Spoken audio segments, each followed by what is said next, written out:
Usai heboh video gibah dan fitnah part 2, kini kontroversi tersebut memasuki babak baru yang semakin menyita perhatian publik. Seperti diketahui sebelumnya, Ahmad Dhani telah melaporkan kasus ini ke KPAI dengan menyertakan nama psikolog Lita Gading dan para pembuli anaknya, Safia. Tak butuh waktu lama, publik kembali dibuat geger setelah Ahmad Dhani akhirnya buka-bukaan mengenai video gibah dan fitnah yang sempat ia unggah di media sosial. Hadir sebagai bintang tamu di podcast Denny Sumargo, Ahmad Dhani secara belak-belakan membahas akar permasalahan hingga respons kerasnya terhadap pihak-pihak yang terlibat. Ia juga tak segan menyinggung kembali nama Maya Estianty yang selama ini kerap diseret-seret dalam perbincangan warganet. Pernyataan Dhani yang lugas, penuh intonasi tajam, dan sesekali dibumbui tawa sarkastik, sontak memancing reaksi beragam dari publik. Salah satu pihak yang ikut angkat bicara adalah pakar ekspresi, Kirdi Putra. Dalam analisanya, Kirdi menyoroti gerak-gerik dan ekspresi wajah Ahmad Dhani ketika membahas sosok Maya.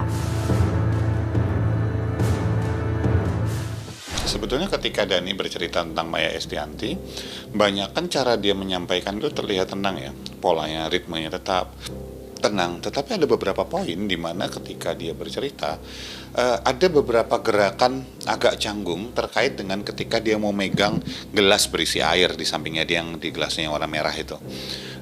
Kadang-kadang tarik terus nggak jadi lagi, terus mau megang nggak jadi, segala macam gitu. Nah, gini, ketika seseorang itu menyembunyikan sesuatu atau nervous, biasanya seseorang itu adalah daerah sekitar bibir, tenggorokan, mulut dan rongga mulut dan tenggorokan itu merasa kering, sehingga butuh misalnya menelan ludah atau mengisi dengan air. Nah, di situ kita bisa melihat ada beberapa poin di mana sebetulnya Ahmad Dhani itu ketika menceritakan itu nervous. Tidak harus bahwa dia kemudian berbohong dalam hal itu, tapi dalam poin dia bercerita terlihat bahwa dia cukup nervous dalam hal itu. Itu yang bisa kelihatan. Buat saya apa yang terjadi dengan Ahmad Dhani ketika bercerita tentang Maya itu lebih excited karena cerita tentang Maya ini lebih cenderung istilahnya bisa jadi sebuah drama yang seru. Dan kalau kita bicara teman-teman di bidang entertainment saat ini sangat dekat ya mereka dengan menciptakan berbagai macam konten. Ada yang konten benar-benar berkualitas, ada konten yang cuma drama-drama ya tetapi menarik minat banyak orang. Ingat bahwa Ahmad Dhani pun menyebut bahwa orang Indonesia itu secara garis besar ya, orang Indonesia itu kan tertarik untuk hal-hal yang remeh-temeh kayak gini, yang nggak perlu mikir, yang mengundang emosi gitu ya, yang kemudian jadi terdikotomi, jadi misalnya sisinya Maya, sisinya Mulan, sisinya Dhani gitu. Ini seru gitu, dan buat saya apa yang dilakukan Dhani nggak lebih juga melakukan hal tersebut, berusaha untuk memanfaatkan animo masyarakat terkait hal tersebut mumpung masih bisa gitu. Jadi ya benar salahnya kalau ditanya apakah benar kemudian Maya melakukan gibah, saya yakin Maya melakukan gibah, Mulan melakukan gibah, Ahmad Dhani melakukan apa namanya kalau bukan gibah juga gitu kan.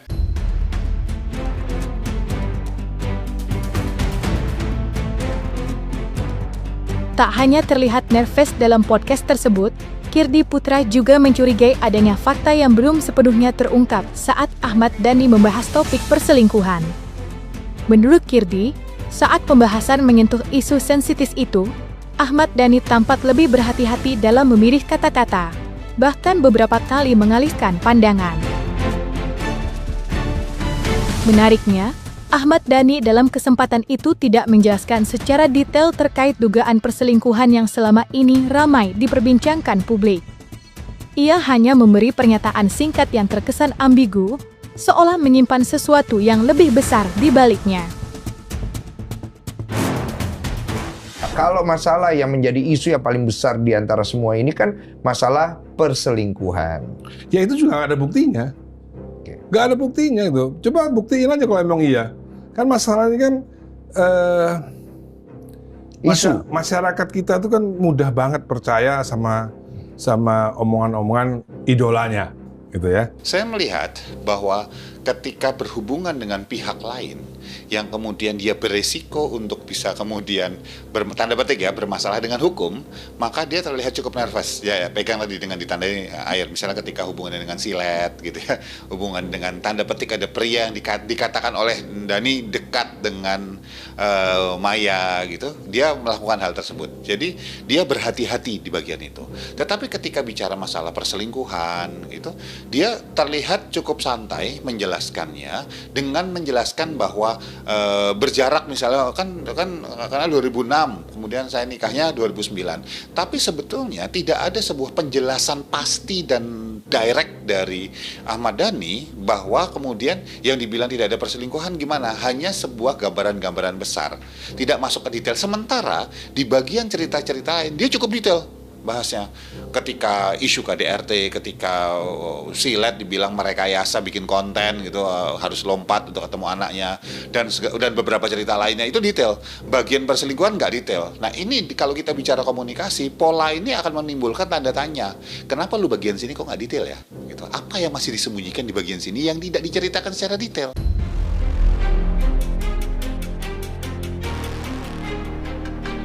Di sisi lain, Kirdi Putra juga memberikan opininya terkait penampilan Ahmad Dhani di podcast tersebut.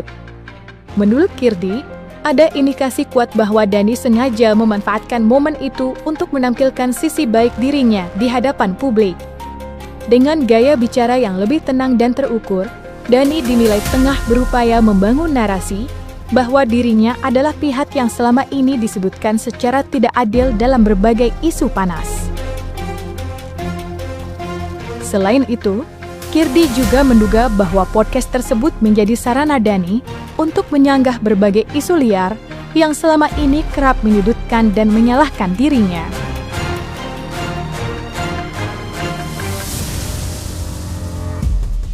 Buat saya dia menggunakan event tersebut, momen tersebut untuk kemudian tanda petik ya menjual dirinya.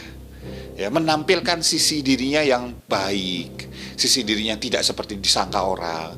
Jadi kalau dibilang dia cuek, dia bilang ya saya cuek aja misalnya kayak gitu, jawabannya tidak sama sekali. Itu ada cara dia, konten dia untuk membuat masyarakat berubah. Nah, kita tahu bahwa masyarakat Indonesia sangat mudah dengan segera berubah gitu loh.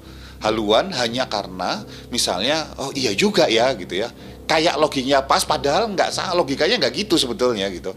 Tapi gampang sekali digeser ke kiri ke kanan, bahkan oleh sesuatu yang tidak berbasiskan fakta. Apa yang banyak diceritakan Dhani, saya garis bawahi dulu bahwa belum tentu Dhani benar, tapi juga belum tentu Dhani salah dalam hal ini di antara cerita-cerita itu. Tapi di banyak sih, saya sudah menceritakan tadi poin-poin mana yang kemudian kok ini aneh ya, ini kok bisa benar ya bagian sini gitu ya. Dalam hal ini Maya saya rasa memang punya sisi salah. Dhani tidak sesuci itu sahabat kan gitu ya. Mulan ya sama saja kira-kira dengan mereka berdua.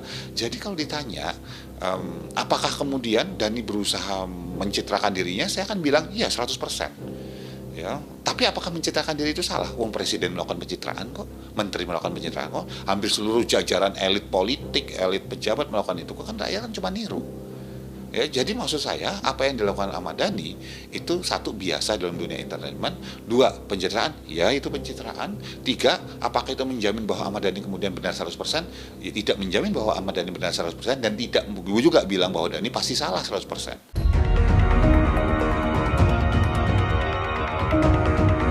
Sebagai kesimpulan, Kirdi Putra menilai jika apa yang dilakukan oleh Ahmad Dhani melalui podcast tersebut merupakan sebuah langkah strategis di mana ia mencoba untuk kembali terlihat lebih unggul di mata publik setelah sebelumnya merasa dirinya kalah dalam polemik panjang ini. Menurut Kirdi, Ahmad Dhani tampak ingin memberikan keadaan dengan membentuk citra sebagai sosok yang bijak, sabar, dan penuh pertimbangan, sekaligus menyiratkan bahwa dirinya adalah pihak yang selama ini diperlakukan tidak adil.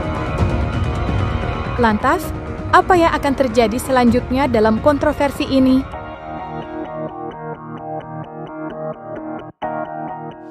Kalau sudah nikah ya sudah, buat apa gitu, nggak usah dipikirin. Sepakat untuk hal itu dan begitu pula sebetulnya dengan Dhani. apapun yang dilakukan Maya, kalau Dani tinggal melakukan sebetulnya tanda petik kalau mau pembelaan diri ya, mau melakukan statement, ini tinggal bilang, lu kalau misalnya udah happy ya ngapain sih? Udah titik, gak usah cerita panjang lebar. Tapi Dani sebetulnya melakukan gibah juga gitu loh. Jadi kalau ditanya, yang benar mana tiga-tiganya, ya aneh tiga-tiganya sih. Dan ketika dia bilang bahwa ya suaminya membiarkan segala macam, itu kan sebagai kata-kata yang tidak tersampaikan di situ adalah, ini sebagai suami bisa ngendaliin Maya nggak sih? Maya dengan kelakuan kayak gini bisa dikendaliin dia laki-laki bukan? Yang bisa ngendaliin keluarga nggak?